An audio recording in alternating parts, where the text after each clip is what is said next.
Postmortem നടപടി പൂർത്തിയായി. അപ്പോൾ അതിനെക്കുറിച്ച് ഇങ്ങോട്ട് സംസാരിക്കാനാണ് നമ്മളിവിടെ വന്നത്. വളരെ എക്സ്പീരിയൻസ്ഡ് ആയിട്ടുള്ള 4 ഡോക്ടർമാരാണ്, വെറ്റിനറി ഡോക്ടർമാരടങ്ങുന്ന ഒരു പാനലാണ്. അത് നാഷണൽ ടൈഗർ കൺസർവേഷൻ അതോറിറ്റിയുടെ ശുപാർശ അനുസരിച്ചുള്ള SOP അനുസരിച്ചിട്ടുള്ള ഒരു പാനലാണ് ഈ പോസ്റ്റ്മോർട്ടം നടത്തിയത്. ജനപ്രതിനിധികളുണ്ടായിരുന്നു, പോലീസിൻ്റെ റെപ്രസെൻറ്റേറ്റീവ്സ് ഉണ്ടായിരുന്നു. അപ്പോൾ ആ പോസ്റ്റ്മോർട്ടത്തിൻ്റെ ഭാഗമായിട്ട് നമ്മൾ നോക്കുമ്പോൾ അതിൽ ഒരു മെറ്റാലിക് പാർട്സ് ഒന്നും ഇതിനകത്ത് കാണുന്നില്ല. അപ്പോൾ അതുകൊണ്ട് അത്തരത്തിലുള്ള കാര്യങ്ങളെല്ലാം റൂൾ ഔട്ട് ചെയ്യേണ്ടായി. കടുവയുടെ ഒരു ഗട്ട് പരിശോധിക്കുമ്പോൾ, കുടൽ ആമാശയൊക്കെ പരിശോധിക്കുന്ന സമയത്ത് നമുക്ക് അദാരുണമായ സംഭവത്തിൽ മരിച്ചതിൻ്റെ അവശിഷ്ടങ്ങൾ, വസ്ത്രത്തിൻ്റെയൊക്കെ അവശിഷ്ടങ്ങൾ കാണുന്നുണ്ട്. അപ്പോൾ അതുകൊണ്ട് തന്നെ കടുവയെ നമുക്ക് അസന്നിഗ്ധമായിട്ട്, അതുപോലെ നമ്മുടെ ക്യാമറ ട്രാപ്പിൽ ഇമേജിൽ പതിഞ്ഞ കടുവയിൻ്റെ ആണെന്ന് പൂർണ്ണമായിട്ടും നമുക്ക് പറ്റി. മരണകാലത്തെക്കുറിച്ച് ഡോക്ടർമാരുടെ അഭിപ്രായം നമ്മൾ നോക്കുമ്പോൾ അതിൻ്റെ കഴുത്തിൽ 4 വലിയ മുറിവുകളുണ്ട്. ആ മുറിവുകളിൽ നിന്നാണ് ഈ കടുവയുടെ മരണം സംഭവിച്ചിരിക്കുക.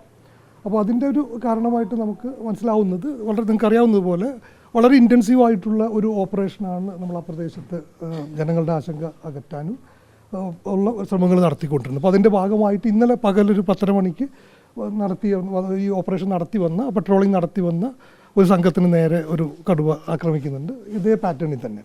അതിനുശേഷം അപ്പോൾ നമ്മളൊരു വെടി ഉതിർക്കുന്നുണ്ട്, അതിനെ ഭയപ്പെടുത്താനായിട്ട്, അല്ലെങ്കിൽ ആ സമയത്ത് വെടി ഉതിർക്കുന്നുണ്ട്. അതിൽ ആ വെടി ഉയർന്നപ്പോൾ കടുവ ഓടിപ്പോകുന്നുണ്ട് കാട്ടിലേക്ക്. ആ ഓടിപ്പോയതിൻ്റെ മേലെല്ലാം കാടാണ്.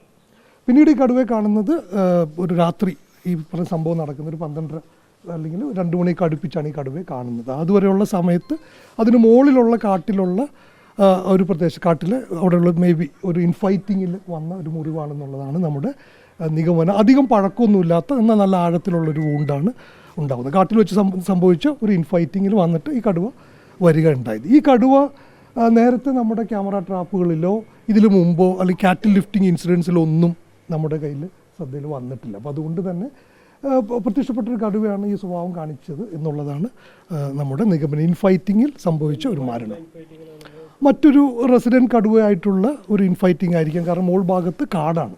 അപ്പോൾ ആ കാട്ടിൽ കടുവകളുണ്ടാകുന്ന പ്രദേശങ്ങൾ കൂടിയാണ് മേൽഭാഗം. അപ്പോൾ അത്തരം പ്രദേശത്തിലേക്ക് ഒരു പുതിയ കടുവ, ഇത്തരത്തിൽ നമ്മുടെ ശ്രദ്ധയിൽ പോലും പെടാത്ത ഒരു കടുവ ഒരു അതിൻ്റെ ടെറിട്ടറി തേടി പോകുമ്പോൾ ഇൻഫൈറ്റിംഗ് ഉണ്ടാവുന്നത് സാധാരണ സംഭവിക്കാറുണ്ട് വയനാടൻ കാടുകൾ. തീർച്ചയായിട്ടും പൂർണ്ണമായിട്ടും പ്രധാനമല്ല, മരണകാരണം ഈ മുറിവ് തന്നെയാണ്.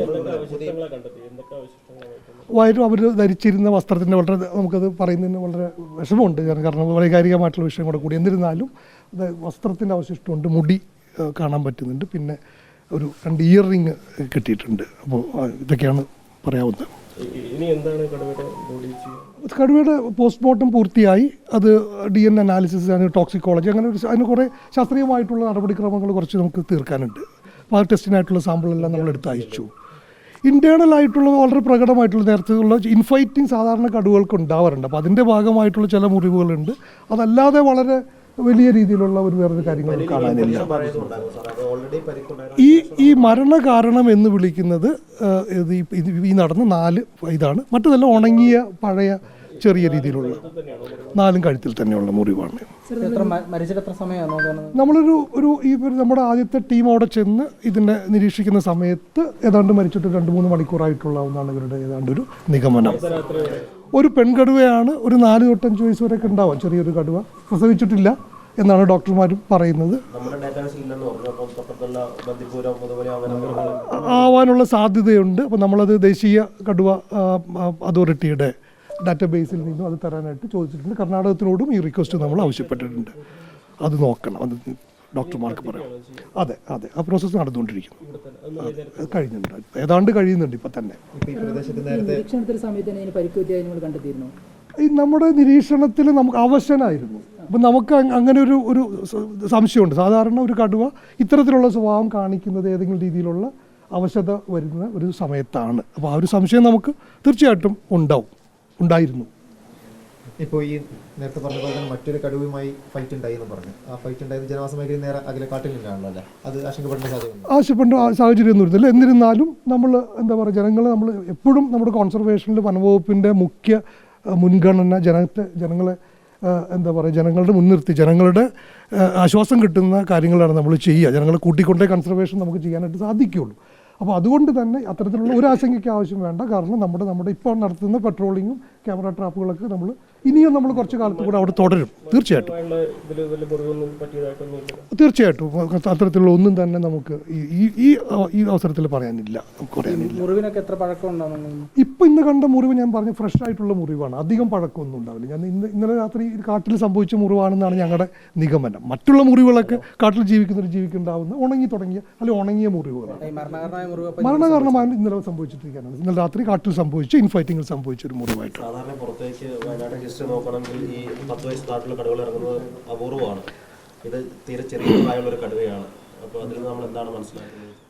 കടുവകളുടെ ഒരു ചരിത്രം വയനാട് മേഖലയിൽ പഠിച്ചിട്ടുള്ള ആളുകൾ, നമുക്ക് കുട്ടിക്കടുവകൾ വളർന്ന് വലുതാവുന്ന സമയത്ത് പുതിയ അവരുടെ ടെറിട്ടറിക്ക് വേണ്ടി പോകും. അപ്പോൾ ആ സമയത്ത് വയസ്സായിട്ടുള്ളതും അല്ലെങ്കിൽ രോഗം ബാധിച്ചിട്ടുള്ള കടുവകളുണ്ടെങ്കിൽ അവരുമായിട്ട് യുദ്ധം ഉണ്ടാവാറുണ്ട്. അപ്പോൾ ചില സാഹചര്യത്തിൽ പകുതിയോളം കടുവകൾ കാട്ടിമരിച്ചു വീഴും. ചില സാഹചര്യത്തിൽ ബാക്കിയുള്ള കടുവകൾ ഈസി ആയിട്ടുള്ള ഇരകൾ തേടി പുറത്തേക്ക് വരും. ആദ്യത്തെ ഘട്ടത്തിലൊക്കെ കാറ്റിൽ ലിഫ്റ്റിംഗ് ആണ് സാധാരണ ചെയ്യുന്നത്. അപ്പോൾ നമ്മളൊക്കെ തന്നെ എവിടെയെങ്കിലും ഒരു കാറ്റിൽ ലിഫ്റ്റിംഗ് ഒക്കെ ആണ് പ്രതീക്ഷിക്കാം. നേരിട്ട് ഇത്തരത്തിലുള്ളൊരു മനുഷ്യനുമായിട്ട് നേരിട്ട് ഒരു ആക്രമണം വരുന്നത് നമുക്ക് അപൂർവമായിട്ട് സംഭവിക്കുന്ന സാഹചര്യമാണ്. അതിന് പല പല കാരണങ്ങളുണ്ട്. അപ്പോൾ അത്തരത്തിലുള്ള വളരെ നിർഭാഗ്യകരമായിട്ടുള്ളൊരു സംഭവമാണ് നടന്നത്. എന്തായാലും അതിനൊരു പരിസമാപ്തി ഉണ്ടായതിൽ വളരെ നന്ദി. നിങ്ങളെല്ലാവരും വളരെ സാമ്പിൾസ് അതിന് ഓരോ ലാബുകളുണ്ട്.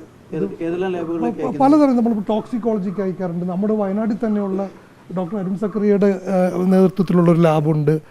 പിന്നെ ചിലതെല്ലാം നമുക്ക് ആവശ്യമുണ്ടെങ്കിൽ വെറ്റിനറി യൂണിവേഴ്സിറ്റിയിൽ അയക്കാറുണ്ട്. അത് നമ്മൾ ആവശ്യത്തിനനുസരിച്ചാണ് അത് ചെയ്യുന്നത്. ഓക്കെ, വളരെ നന്ദി എല്ലാവർക്കും. ജില്ലയുടെ പലയിടങ്ങളായി 4 ഇടങ്ങളിലായിട്ട് കടുവകൾ സാധ്യതയുണ്ട്. അപ്പോൾ അവിടെയും ഈ സമാനമായ രീതിയിൽ ആശങ്കയുണ്ട്. അപ്പോൾ നിരീക്ഷണം മറ്റൊക്കെ ശക്തമാക്കും. തീർച്ചയായിട്ടും ഉണ്ട്. അതായത് ജനങ്ങൾ ഇതിലെ ആശങ്ക നമുക്കത് മനസ്സിലാവുന്നതാണ്. കാരണം നമ്മളൊക്കെ തന്നെ ജനങ്ങളുടെ കൂടെ തന്നെയാണ്.